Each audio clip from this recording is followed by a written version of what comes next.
विद्यार्थी मित्रांनो, मी Sainath गंदीगुडे SG academy मध्ये तुमचं स्वागत करतो। तर विद्यार्थी मित्रांनो, आज आपण लोकसंख्येचा विस्फोट तर आपण पाहणार आहोत। तर विद्यार्थी मित्रांनो, लोकसंख्येचा विस्फोट हा विषय सामान्यतः भूगोल या विषयामध्ये समाविष्ट होतो, पण आपण सामान्य विज्ञान म्हणजे विज्ञान मध्ये सुद्धा आज आपण या विषयाची आज आपण माहिती पाहणार आहोत। तर लोकसंख्येचा विस्फोट म्हणजे काय त्याबद्दल आज आपण माहिती पाहणार आहोत। तर विद्यार्थी मित्रांनो, अत्यंत कमी कालावधीमध्ये खूप मोठ्या प्रमाणावर लोकसंख्येतील वाढीला लोकसंख्येचा विस्फोट म्हणतात। म्हणजे काय, अत्यंत कमी कालावधीमध्ये कमी दिवसामध्ये लोकसंख्येची काय होत चालली, लोकसंख्येची वाढ होत चालली। लक्षात घ्या, कमी कालावधीमध्ये खूप मोठ्या प्रमाणावर लोकसंख्येतील वाढीला लोकसंख्येचा विस्फोट असे म्हणतो। आता विस्फोट म्हणजे काय, सामान्य भाषेमध्ये विस्फोट म्हणजे काय, अचानकपणे लोकसंख्या वाढणे किंवा अचानकपणे एखादी गोष्ट घडणे त्याला आपण काय म्हणतो, विस्फोट म्हणतो। तर आता विस्फोटामध्ये मला सांगा, जर लोकसंख्या जर वाढली, एखाद्या देशाची जर लोकसंख्येचा विस्फोट झाला तर कोणत्या कोणत्या गोष्टीला सामोरे जावे लागते हे आपल्याला पाहायचं आहे। आता कोणत्या कोणत्या गोष्टी आहेत हे यामध्ये आहे।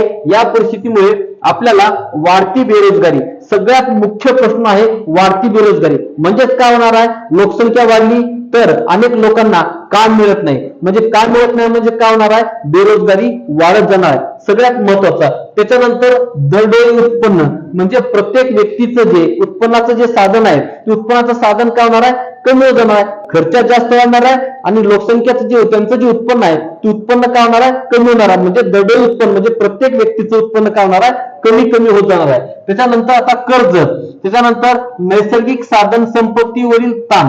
आता लक्षात घ्या, आपल्याला प्रत्येक गोष्टीची जर अपेक्षा करायची असेल किंवा कोणत्याही गोष्टीची इच्छा जर पूर्ण करायची असेल तर आपण काय करतो, नैसर्गिक साधन संपत्तीचा आपण उपयोग करतो। आता नैसर्गिक साधन संपत्ती कोणते, उदाहरणार्थ आपण लाईट वापरतो। आता लाईट मध्ये आपण लाईट ही अनेक प्रकारे, विद्युत निर्मिती अनेक प्रकारे केली जाते। कोणत्या कोणत्या प्रकारे, नंबर 1 आहे औष्णिक विद्युत केंद्र, नंबर 2 आहे जलविद्युत केंद्र, नंबर 3 आहे टायडल एनर्जी, नंबर 4 आहे पवनचक्की। म्हणजे अशा अनेक प्रकारचा आपण त्या ठिकाणी वापर करतो।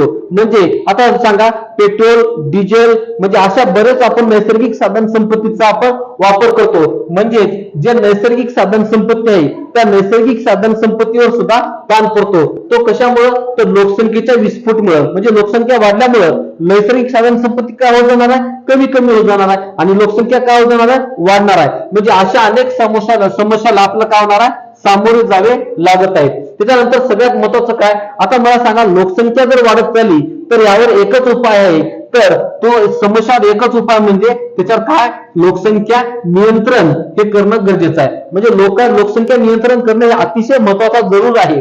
त्यानंतर बघा, यासाठी आता लोकसंख्या जर नियंत्रण आणायचं असेल तर आपल्याला कुटुंब नियोजनाची आवश्यकता आहे। कशाची आवश्यकता आहे, कुटुंब नियोजनाची आवश्यकता आहे। तर त्याच्यानंतर विद्यार्थी मित्रांनो, आता मला सांगा, आज अनेक प्रकारचे आज आपल्याला जोडपे किंवा कपल पाहायला मिळतात। तर त्यांचा एकच ध्यास आहे, त्यांचा असा आहे की म्हणणं, एकच मूल जन्माला घालून जोपासण्याचा जो कल आहे म्हणजे अनेक आज जोडप्यामध्ये आपल्याला दिसून येतो। तर विद्यार्थी मित्रांनो, आता त्याच्यानंतर आपल्याला बघायचं आहे कोणत्या वर्षी भारताची लोकसंख्या किती वाढत गेली, एक आपल्याला सारांश बघायचा आहे। आता लोकसंख्या कधी वाढत गेली, आता मला सांगा, आपल्या भारतामध्ये जे जनगणना म्हणतो आपण, जनगणना म्हणजे काय, लोकसंख्या मोजली जाते। दर 10 वर्षाला आपण काय करतो, जनगणना करतो आणि ती जनगणना आपल्याला बघायची आहे।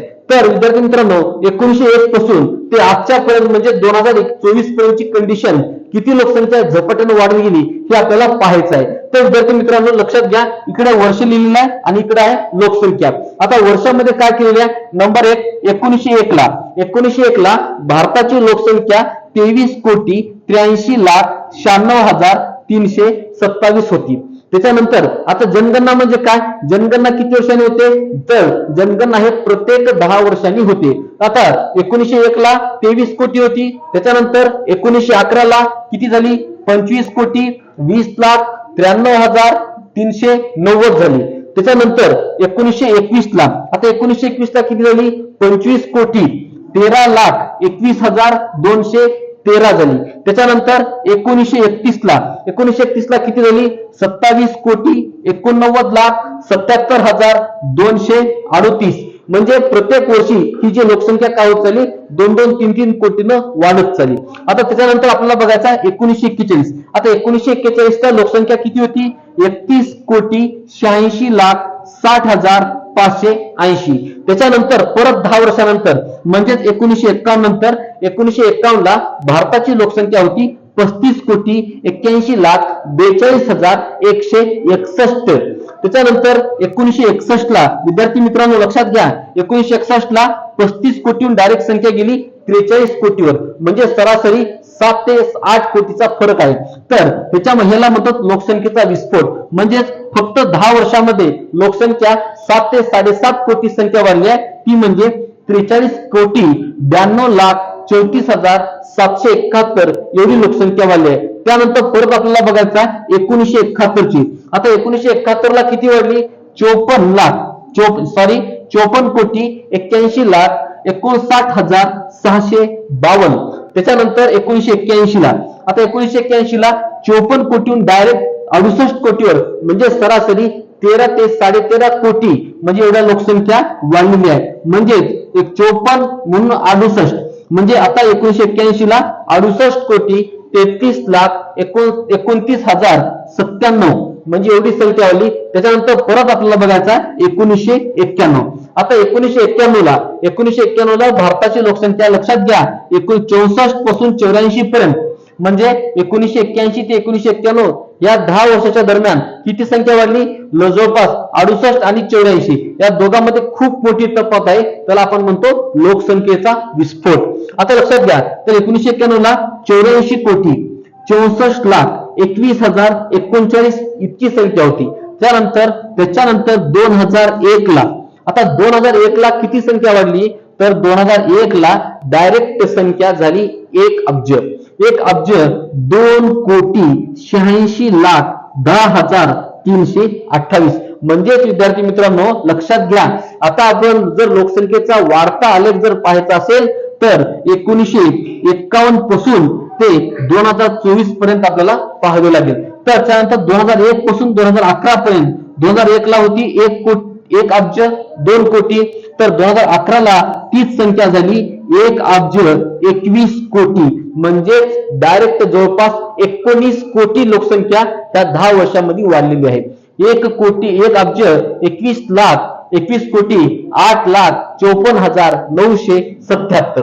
त्याच्यानंतर विद्यार्थी मित्रांनो, तर आजच्या कंडिशन म्हणजे 2024च्या मध्यावर्ती म्हणजे साधारणतः जून महिन्यापर्यंतची जर लोकसंख्या बघायचा असेल तर ती आहे 1 अब्ज 45 कोटी 9,35,791. म्हणजे जर आपल्याला साधारणतः लोकसंख्येचा जर आलेख बघायचा असेल तर तो लोकसंख्येचा आलेख कधी वाढलेला आहे? 1951 पासून ते 2024 पर्यंत. याला म्हणतात लोकसंख्येचा विस्फोट. म्हणजे या दरम्यान जी वाढलेली लोकसंख्या आहे त्याला म्हणतो आपण लोकसंख्येचा विस्फोट.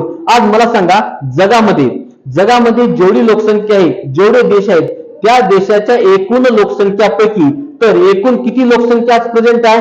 तर जगामध्ये एकूण लोकसंख्येच्या 17.78% म्हणजे 17.78% हे काय एकूण जगातील लोकसंख्येच्या भारतामध्ये एवढी लोकसंख्या वास्तव्यास आहे. म्हणून विद्यार्थी मित्रांनो, आज आपल्याला लोकसंख्या विस्फोट या गोष्टीची आपल्याला काळजी करणं खूप गरजेचं आहे.